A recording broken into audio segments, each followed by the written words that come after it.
What if Magnus had used a more standard method to contact the Emperor during the Horus Heresy? What would a Thousand Sun look like? So I was given this Primaris Space Marine, I believe it's an Infernus Marine, for free at the Kingston Warhammer store a couple of months back, and it's been sat in the drawer, and I was kind of thinking what kind of cool stuff could I do with it, and I had the idea of, well, I've always wanted to do the Thousand Sun scheme, why not try and paint it on this guy and ask a few questions as to why Magnus did what he did, and what would happen perhaps if he hadn't done what he did during the Heresy. So we're going to get started with the painting first. Now this miniature came undercoated in Macragge Blue, and I didn't want to undercoat it with Retributor Armour because I thought that's just going to gunk up even more detail. So I would highly recommend that if you're going to try and follow this scheme, either for a Primaris Marine or for your Heresy army, then you're going to want to undercoat it with Retributor Armour first. So what I'm doing here is going in with it out of the pot, just doing 2 thin coats with a monster brush here, just to get it covered nice and evenly. Now we're using Retributor Armour as a base here. Now what that means is that we're going to use the contrast paint to get the final colour. However, the gold will work out as our base colour. Now what we want to do with that gold is add some definition. So how can we do that? Well, we're going to use some Reikland Fleshshade and effectively wash this all over the gold areas. Now be fairly liberal with this and make sure that you let it dry entirely before moving to the next stages. Otherwise you're going to get wash and metal flakes everywhere. So to get even more definition and to start building that colour back up to the Retributor Armour, we're actually going to get a standard dry brush here and effectively dry brush over the entire miniature with the Retributor Armour once again. Now what this is going to do is start to pull those higher areas out and leave that Reikland Fleshshade in the recesses only, and this is going to help us when we get to the contrast as previously mentioned. And then we're going to do a light dusting of Liberator Gold, which is a very high toned gold colour, and we're just going to work this into the highest areas, but make sure that you've got as little on the brush as possible. You're effectively dusting this all over. So how are we going to get that lovely cherry red metallic colour? Well, the gold's going to do a lot of the work here, but what we're going to use is contrast paint, and I don't often use contrast paints.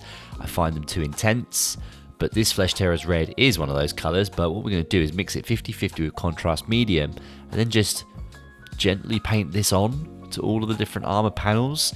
Now you'll have to take your time with this and work around each armour panel all at once. You can't go away and come back.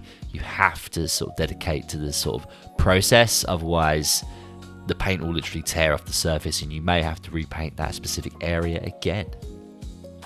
Now, something a bit bonkers here. I don't know if this was the right thing to do, but it seemed to look quite cool. And that was to grab some Stormhost Silver and mix it into the Flesh Tearers Red mix and create like a metallic-y contrast mess, it seemed. However, because we've got that metallic undercoat of the gold, it's making the red look crimson. We're just going to basically run that around all of the edges. Now, the gold elements that we haven't painted in Flesh Tearers Red, that being like the face mask and the Aquila, we're just going to get in with some Stormhost Silver here and just pick that back out, because of course we've already done the dry brushing with the Liberator Gold, so just a bit of Stormhost Silver here will just pick out those edges nicely. And then finally, what we can do to make sure that all of the deeper recesses really sink away, I tend to find that they vanish with contrast paint, is we're just going to grab some Black Templar and just run that into all of the vents and any grills that are around the miniature, just pulling them back to more of a black, deeper tone. We're going to move on to a little bit more of a standard painting process now for the rest of the miniature. I'll stop and pick out a few elements that I think are interesting, but I thought we could now have a little discussion, a little bit of a fluff discussion about what Magnus did and what the Thousand Suns could have become if he hadn't done what he did. But quickly before I do that, I think that often Thousand Suns and a lot of the armies in the Heresy that are painted in like a metallic colour, whether that's the Alpha Legion, the Thousand Suns, or whomever else, it tends to be a decent effect with an airbrush. Now, of course, we don't use airbrushes and we use Citadel paints as a control in all of our painting videos. So I feel that this is a good happy place in the middle. There is a lot of pre-work before you apply the contrast, and of course you do have to take your time with the contrast, which maybe with an airbrush you wouldn't have to do. But if you don't have the facility to use one, then this process can give you a nice finish. So, with all that said, Magnus the Red, of course, famously destroyed the Emperor's plans to create a webway for humankind by sort of appearing using magic in the inner sanctum on Terra, and in the process destroying all of the Emperor's hard work and effectively putting the Emperor and all of the Legio Custodes in the webway, fighting off hordes of demons in the process. This, of course, was damning for Magnus, damning for his legion, and they were unfortunately an early casualty of the Horus heresy, because they were effectively not tricked, but due to Magnus's hubris, Magnus's ego, he decided that I'm going to show the Emperor that I can still use magic and I can save the day, and in the end potentially ruined it. So what would have happened if Magnus had decided to use a bit more of a standard method of contacting the Emperor? I don't know all the details as to why maybe he wouldn't do that, but I feel that he did what he did because he wanted to prove that his magical abilities were so good, and due to the Nicaea decision, where magic was outlawed effectively, I feel that he maybe was trying to make a point, and in the end made it even worse for himself. Regardless, if he hadn't done that and had used a more standard method, the Thousand Sons would very likely have been on the loyalist side, even after all that had happened to them. And I think that, possibly could they have picked up like where the Grey Knights were, using their psychic abilities. All of that could have been hugely important during the entire heresy, especially at the Siege of Terra. Could the Thousand Sons have been there to fend off the demonic hordes rather than being a crippled legion that they became at the hands of the Space Wolves? It's an interesting one to think about, and actually the scheme that I've painted here is pretty tasty. I feel like if you're looking to create a chapter for Warhammer 40,000 that's a little bit unique, then this is not a bad one to go for. I don't often see a lot of metallic coloured chapters, so I feel that the 40k universe could definitely learn a little bit from the way that heresy painters paint the armies. And I certainly think that the Thousand Sons could definitely have been very interesting during the Great Scouring and the 41st Millennium, if they'd still been around and Magnus had still been alive. Of course, some evil may have befallen them anyway, all the chaotic incursions, and with Horus doing what he was doing, he may have found another way to eliminate them anyway. But still, it's quite an interesting thought to think, well, if Magnus hadn't done what he did and he had sort of stuck to the Emperor's rulings, everything could have been different. Now, I wanted to do something a bit different with the gun casing. In Heresy, a lot of the gun casings for the Thousand Sons of White, and I wanted to stick with that. So it's a very unusual thing to do. I think Iron Hands in 40k do this. But what I've done is undercoated the gun casing in Corax White, often 2 coats. It's a lovely, lovely paint, and it's really thick, but you do want to make sure you thin this paint down a lot. So do that. And then to get some definition, we can get a bit of Nuln Oil and Lahmian Medium, mix it 50-50 and add this all over it. Be quite liberal with it, and what that does is it just basically brings back the Nuln Oil a bit. It reduces its intensity. It's not a grey wash, it's still a black wash, but it's just not as intense, meaning that you can kind of get them nice softer tones. And what we've done here is we painted the gun casing and the shoulder pad trim, or the pauldron trim, as per the kind of standard Thousand Sun colour scheme, really. And then once all of that washes dry, you can go back in with your Corax White, that again should be still fairly watered down on your wet palette, and just paint it around the edges. And on the casing of the gun, we can now go in with some white scar and just do a little bit of edge highlighting around all those different elements. And of course on the pauldrons, just paint an edge highlight around the corners. And we're kind of almost getting there with this guy, to be honest. It's a cool little scheme. I actually quite enjoy painting the Primaris Marine. I've never had the opportunity to do this, to be honest. So it was a lot of good fun. So we can move on to the end of the gun, or the Pyreblaster's End here. So I tend to go with a very dark bronze colour for most of the flamer guns or flamer weaponry. So what we're going to do is grab some Wart Block bronze. Now put this on a regular palette and add a decent amount of water so that it's nice and smooth. And as you're painting metallics, just continue to add a little bit of water from your water pot into it, just to keep it nice and fluid until it gets to a point where it starts to break apart, and of course refill your little pot of paint. Once that paint is dry, make sure it's fully dry before moving to the next stage, otherwise you'll get loads of little metal specks all over the model and, worstly, all inside your pot of wash. Anyway, wash it with Nuln Oil. And once that is dry, make sure it's fully dry, because again, if you don't let it dry, you're going to get little bits of metal paint everywhere. Grab the Warlock Bronze again. Now this should still be on your regular palette. If not, grab some more, add some more water and keep it nice and smooth, and effectively just paint over all of it except for the holes, which should now be a nice dark black colour.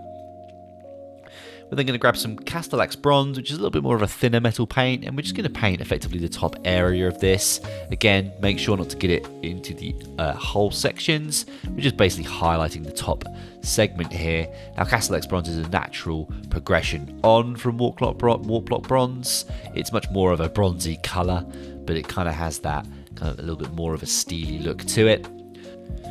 So we've painted a nice bronze end to our gun, but what can we do just to kind of make it pop a little bit more against the rest of the miniature? Well, we can grab some Iron Hand Steel, not Stormhost Silver in this case. I think the Iron Hand Steel is a nice middle ground that works with the bronze, but we're just going to grab that colour and just edge highlight around all of the different sides of the gun end. And then finally what we're going to do, just to make it look like the gun has been firing recently, we're going to grab our sponge tool here and some Abaddon Black, and we're effectively going to dab this off onto a tea towel to get as much of the paint off as possible, and then just sort of dab it into the end, and it should slowly build up a lovely black texture. Of course, black's quite a dark colour, as we all know, so we want to just add a little bit of something else, and to do that I've grabbed some Corvus Black and done exactly the same thing. So what this is going to do is just make it look like there's a bit of burnt charcoaly mess on the end, as if this thing's been firing quite recently, got hot, and then started to cool down. So whilst I paint the green eye lenses of our Thousand Sun Primaris Marine, which sounds weird to say, I was having a little brainstorm to think which of the other legions that went traitor could have ended up being loyalist. I think that a lot of the Iron Warriors specifically were loyalist, so they were one of the legions that maybe could have been convinced to stay fully loyal. I think that the fact Perturabo went traitor kind of made them traitors. In fact, I think there are actually a lot of Iron Warrior successors in the 41st millennium that nobody really talks about. A few odd ones, the Iron Skulls maybe, yeah, I don't know, there's loads of them. What's another legion? Night Lords I don't think would be loyalist. I think they were already renegades when the heresy broke out anyway. You know, I think they were a doomed legion the way they acted, and I think the heresy probably saved them from being removed from all historical records. The Alpha Legion, of course, 50-50. I think they're both. They always probably will be. So that's one of the more interesting ones I think that you could paint up as Primaris Marines for sure. World Eaters, fully bad. I'm sure there were some loyalist elements. There probably are loyalist and traitor elements for all of the heresy legions, but the World Eaters I think probably were hell-bent on destruction. The Emperor's Children completely fell, but the loyalist elements I can imagine could have outswayed the traitor ones if they hadn't been annihilated, but generally I think there's not a lot of them. Maybe the Death Guard could have had quite a bit of loyalist to them, and the Word Bearers, of course, were bad to the core. So there's now a few additional steps that we need to follow to finish this miniature off. Of course, it looks very matte at the moment, and that is not what we want for our lovely candy red metallic look. So what we're going to do here is use some Vallejo Gloss acrylic varnish. Now we've already matte varnished the entire miniature here and let it dry, and then we're going to go in with some Vallejo Gloss with a little bit of water and just paint over all of the red armour to give it that candy red reflective look. And then when that's been done, that's actually quite helpful because it means that we can add some cool transfers. Now, I wanted to get some of the different numbers, and then from my additional Mark III box sets of Space Marines that I bought many years ago, it came with these transfer sheets. I just couldn't believe it. I couldn't believe that there was all these Thousand Suns logos on there that I could use. So I was very fortunate to just find these. So yeah, I wanted to cut out as many of these as I could and detail how I do it. So effectively what I'm going to do here is cut out each piece that I want to add to the miniature, add it to some water, maybe for 30 seconds to a minute tops, pull that out, and and then you should be able to slide the decal off onto a brush and then place it onto the position you want. Now, the gloss is essential, especially for curved areas, but we do want to put some micro set onto the area before applying this. Now dab the excess water away, and then when it's dry, what you want to do is grab some micro set and effectively apply this back over all of your transfers. So you'll tend to work through them all, bit of micro set down first, put the transfer on, or decal, whatever you want to call it, and then when everything's nice and dry, go back over with some micro set just to kind of make sure that it molds a bit more to the model. And then you can do it all at once. You can work your way through a whole unit if you like to. But yeah, you want to kind of make sure that there's not too much water going on here. And you can see me dabbing it down here before then going in and applying a little bit more of the micro set. And then of course you're going to want to let this dry for probably about an hour before moving to this stage. So the micro sole is fantastic at just wrapping these decals around the miniatures. So it's totally different. Make sure you don't mix it up. The micro sole goes on second. You just want to apply this to the decal. Try and apply it to the decal only if you can, because it can move the miniature around if you push it around too much. And what it will do, it will effectively shrink wrap the decal onto those positions.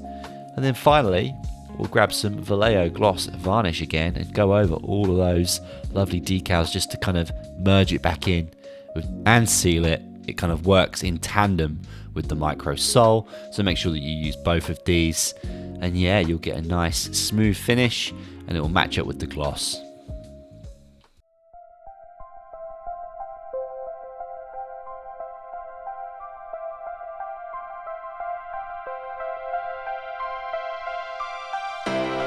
So painting a Primaris Marine was certainly not on my bingo card at the beginning of the year. I didn't expect to be painting this kind of thing in January when I kind of laid out what I'd like to do for the year, but painting him as a Thousand Sun seemed like a fun thing to do. I hope you enjoyed our discussion about what may have been different if Magnus hadn't done what he did. But yeah, let me know what you think of the scheme. It was a lot of fun to try and do the kind of classic metallic candy red of the Thousand Suns using a regular brush. I realise loads of people have done this with an airbrush before me and they look fantastic, so let me know what you think. Let me know if you think it stands up against them. And also I think that you guys can use the process done here. If you grabbed a dark blue, you could do Night Lords. If you grabbed a turquoise or a lighter blue, you could do Alpha Legion quite easily, so hopefully it's transferable. But anyway, I hope you enjoyed the video. Thank you ever so much for watching. Do like and subscribe if you have the time. We really appreciate all the love that we get on socials and on YouTube. We do have a link in our channel description which can take you to our Patreon and our WhatsApp community. So it'd be awesome to try and get that started, get some discussion going on these kind of topics really. So yeah, let me know what you think, and hopefully I shall see you guys in the next one. Bye bye.